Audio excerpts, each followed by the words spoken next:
Welcome to another episode of That's Right with Chris Voss. I'm Chris Voss, and today we have Camilo Gomez. Awesome, rock star. Welcome. Thank you. Thank you for having me. Thank you for being here today. So, are you against sharing with our viewers a little bit about your business and your journey? Absolutely not. That'd be my pleasure. After having practiced medicine as an interventional neurologist for over 4 decades, it occurred to me that the same way we make life and death decisions in medicine, this same strategy can be applied in business or in any other endeavors. And therefore, we founded a company whereby we teach people, we help people, particularly executives, leaders, and so on, to make decisions using both critical thinking and empathy together as a complement in order to arrive at the better solutions that they can. In essence, like hostage negotiators, to problem solve as if their lives depend on it. Wow. All right, so what are some of the common challenges that your clients face? The most common problem that we see is poor performance, lack of efficiency, decreased quality. And it has to do largely because the data that are collected in businesses or in industry or in medicine for that matter, by themselves provide simply very sterile information. And not necessarily the leaders are in tune with the stakeholders. They have not developed the empathy, if you will, to search for the emotions and the drivers of what's causing their problems. And they sometimes come to the conclusion that they have problems in communication, when in fact they have problems with listening. And it is impossible to apply the data to everyday life without thinking of the human component. Like the Nobel laureate economist, Professor Coase, used to say, you can torture the numbers and they will eventually confess.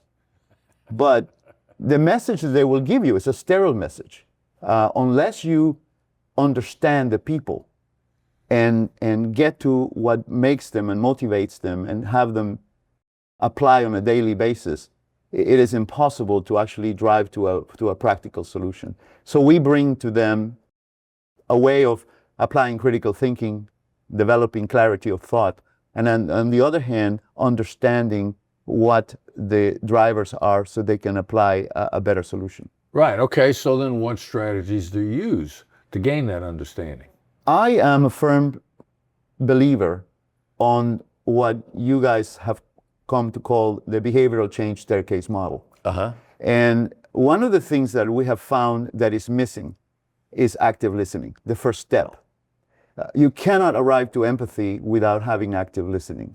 And I think that it's one of the most important things that we see is that the leaders do not really listen to the stakeholders sometimes. They have a preconceived notion of what the solution would be without having looked at what the root cause is and how to apply it.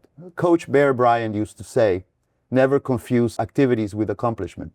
So they drive all of these activities, but they don't look at the results. And the results, when you look at them, they're not what they're supposed to be because they're missing that empathy component of understanding what happens at the bottom. All right, so are you against sharing a time when you navigated a difficult situation with your clients using empathy, tactical empathy? I can do better than that. I can tell you of a scenario that continues to repeat itself, that is very common. And it is a real challenge for us, is when a brand new CEO that is brought from another company to save the day, quote unquote, with preconceived notions, wants to implement all of these new strategies and all of these new tactics without having really listened to what's going on.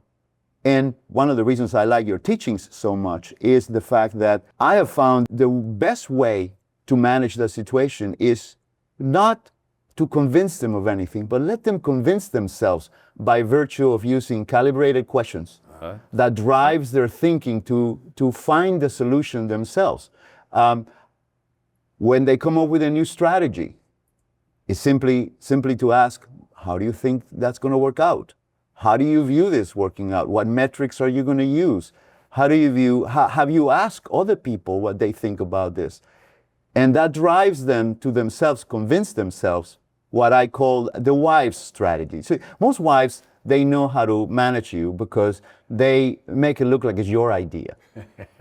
That's what happens. So I think that by having these people convince themselves that the way to do things is not necessarily their preconceived notions, but having active listening to what is the people who have boots on the ground, so to speak, it makes for a better solution. Yeah. All right. Well, so yeah, and as we're talking about these strategies, calibrated questions, active, proactive listening, you're showing people that you understand so that they connect with you. You trigger "that's right" from them, and they feel heard and understood. Then they find the answer. Correct. Once they feel heard and understood. That's exactly right. So, I bet you got a story when you created that moment. Yeah, we had a CEO that had come to a hospital setting and came from another university and had these ideas about how we can change a process to shorten length of stay for hospitalized patients. And he brought the idea that every patient needed to be discharged by 11 o'clock in the morning. So they implemented all of these tactics of meetings and they essentially tortured people because they were trying to get this going to get everybody out of the hospital by 11 o'clock in the morning. And we started asking the following questions. So how do you see this working out? And we finally got to get him to understand, what do you think is the optimal length of stay for this hospital population? Because in quality improvement, one of the things we learned, like most processes, it's a bell-shaped curve. There's an optimum where if you have too much, you're wasteful. And if you have too little, then you're shortchanging some of your process. Right. So if you think about, well, I'm discharging somebody by 11 o'clock in the morning because otherwise, if I don't implement this, the patient would be discharged by 4 o'clock in the afternoon, and all those hours you lose a bed and something like that, some asset.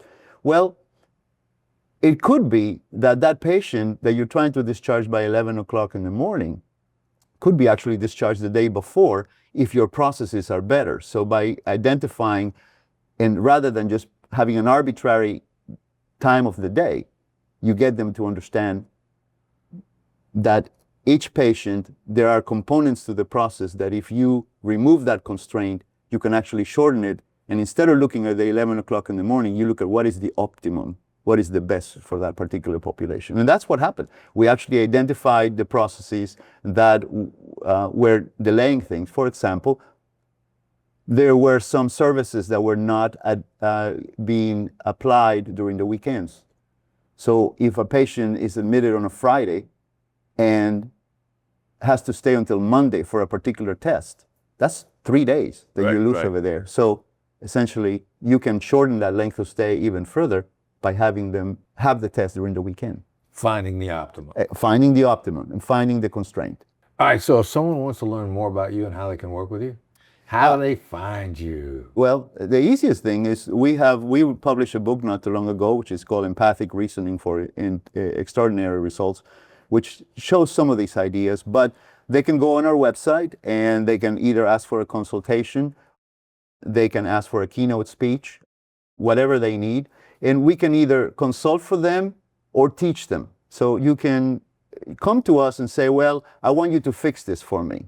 Or you can come to us and says, I want you to teach me how to fix this, not just now, but in the future. So we provide both of those services. Thanks, Camilo. Thank you very much. Appreciate it. Brilliant.